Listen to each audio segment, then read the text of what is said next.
बाधा क्या है? केंद्र मतलब होता है बच्चे केंद्र सरकार और राज्य सरकार। तो केंद्र सरकार राज्य संबंध में क्या मुख्य बाधाएं हैं? तो क्या है कि राज्यपाल का पद होता है, केंद्र में राष्ट्र।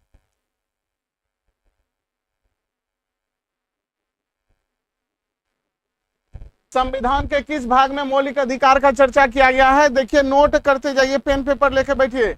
संविधान के किस भाग में मौलिक अधिकार का चर्चा किया है? तो मौलिक अधिकार का चर्चा भाग 3 में है बच्चे। राष्ट्र देश का चर्चा जो है संघ राज्य क्षेत्र का भाग 1 में है, नागरिकता संबंधी भाग 2, और ये मौलिक अधिकार भाग 3। तो यहाँ पर भाग 4 नीति निर्देशक सिद्धांत पूछेगा, भाग 4।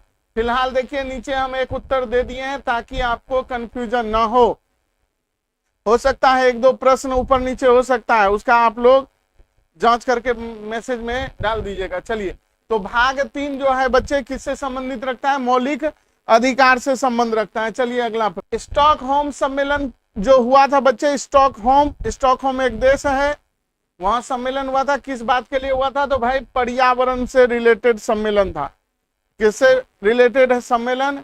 पर्यावरण से। अगला प्रश्न है कि भारत ने बांग्लादेश मुक्ति युद्ध से कब हस्तक्षेप किया था? तो भारत ने बांग्लादेश से कब हस्तक्षेप किया था? सर आवाज झरझर कर रहा है, आवाज झरझर कर रहा है। देखिए ठीक है, अब ठीक आ रहा है, अब सही है। देखिए आवाज क्लियर जा रही है अब।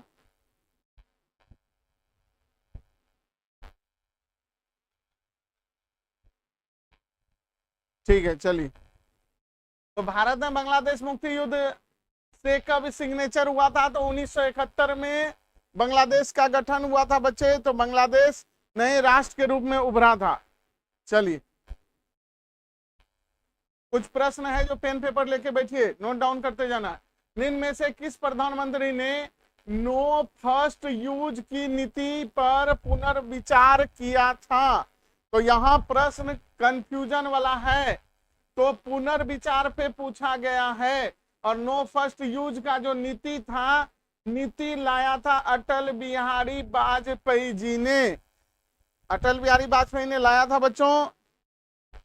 दरोगा सरकार, आर्मी। चलिए, ये तो भरते जा रहा है भाई, ये तो पूरा परिवार हो जाएगा। IAS IPS भी है।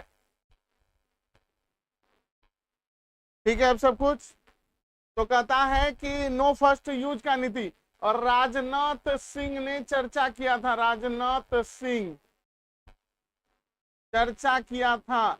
आपसे पूछा है प्रधानमंत्री, तो नरेंद्र मोदी मार सकते हैं। तो यहां 3 बात निकल के आ रहा है नो फर्स्ट यूज से।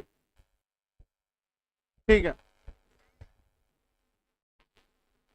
चलिए आगे बढ़ते हैं। भारत ने परमाणु अप्रसार संधि पर अनिश्चितकालीन विस्तार का विरोध किया था। कब किया था? तो 1995 में किया था। और भारत ने परमाणु परीक्षण भी किया था पोखरण में। कब किया था बताइएगा कमेंट में। कहता है यूरोपीय संघ के कितने सदस्य हैं? यूरोपीय संघ के बच्चे अभी 27 गो सदस्य है। एग्जाम में भी आई है यूरोपीय संघ। कहता है सेनजेन देशों में शामिल है। सेनजेन मतलब होता है बच्चे यूरोपीय कंट्री। अंग्रेजी में आएगा क्वेश्चन, सेनजेन मतलब यूरोपीय कंट्री। ये आपके लिए दे दिए कि भाई आपको मदद मिले। चलिए, रिवीजन क्लास है। खालिस्तान, खालिस्तान शब्द का संबंध पंजाब से है। और पंजाब का एक सम्मेलन हुआ नहीं था, एक बैठक हुआ था, लंदन में हुआ है बच्चे। खालिस्तान पंजाब का विशेषता माना जाता है। शीत युद्ध से क्या हुआ? तो शीत युद्ध से क्या हुआ है बच्चे? तो शीत युद्ध से शक्ति का संतुलन हो गया। क्या हो गया? शक्ति। अगला क्वेश्चन है नाटो में कितने देश शामिल हैं? देखिए बच्चे, जब स्थापना हुआ था, स्थापना के समय स्थापना, तो 12 था, यहां काट दीजिए 12 कर दीजिए, ऐसे सी नंबर तब सही हो जाएगा। 12 गो स्थापना के समय नाटो में 12 गो सदस्य था। स्थापना के समय नाटो में 12 गो सदस्य था। अनमोल। अगला है आयरन कॉटन। आयरन का मतलब होता है बच्चे आयरन लोहा, और कॉटन का मतलब होता है कॉटन। आयरन कॉटन का जो संबंध है वो किस क्षेत्र से है? तो आयरन लोहा और कॉटन इंडस्ट्री, और ये जो कॉटन है पूंजीवादी से रिलेटेड है। चलिए बताए किस युद्ध के बाद सोवियत संघ टूट गया? कौन सा युद्ध हुआ था जो बच्चे सोवियत संघ टूटा था? तो शीत युद्ध नहीं मारना है, शीत युद्ध के बाद हुआ था। शीत युद्ध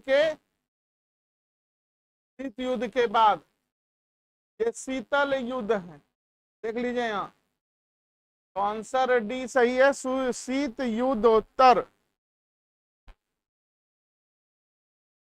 बताएं सोवियत संघ के विघटन के बाद कौन सा राज्य अकेला महाशक्ति बना? तो सभी बच्चों को पता होना चाहिए कि महाशक्ति के रूप में अमेरिका उभर कर आया। अगला प्रश्न है कि अमेरिका और सोवियत संघ के बीच शीत युद्ध कब चला? कब चला था बच्चे बताइए? अमेरिका और शीत युद्ध के बाद। सोवियत संघ का टूटना किस वर्ष हुआ है? सोवियत संघ कब टूटा है बच्चे? तो 1991 में। कब टूटा है? 1991 में। सोवियत संघ कब टूटा है? 1991 में। भारत में निर्वाचन आयोग की स्थापना कब हुई थी? तो ये क्वेश्चन आएगा 1950 में।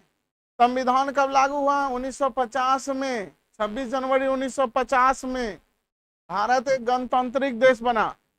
बताए शीत युद्ध के दौरान किसका वर्चस्व था? जब शीत युद्ध चल रहा था तो सैन्यवादी, जिसके पास सेना थी बच्चे, उसका वर्चस्व था।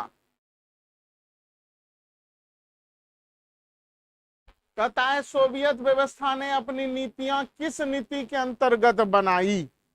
तो किस नीति के अंतर्गत बनाया था? तो समाजवाद। सोवियत जैसे आएगा बच्चे समाजवाद की ओर जाना है, अमेरिका जैसे आएगा पूंजीवादी की ओर जाना है।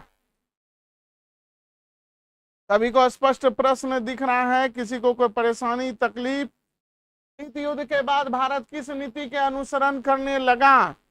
शीत युद्ध के बाद भारत का कौन सा नीति है बच्चे? कूटनिरपेक्ष नीति है। कौन सी नीति है? कूटनिरपेक्ष नीति है। कौन सी नीति है बच्चे?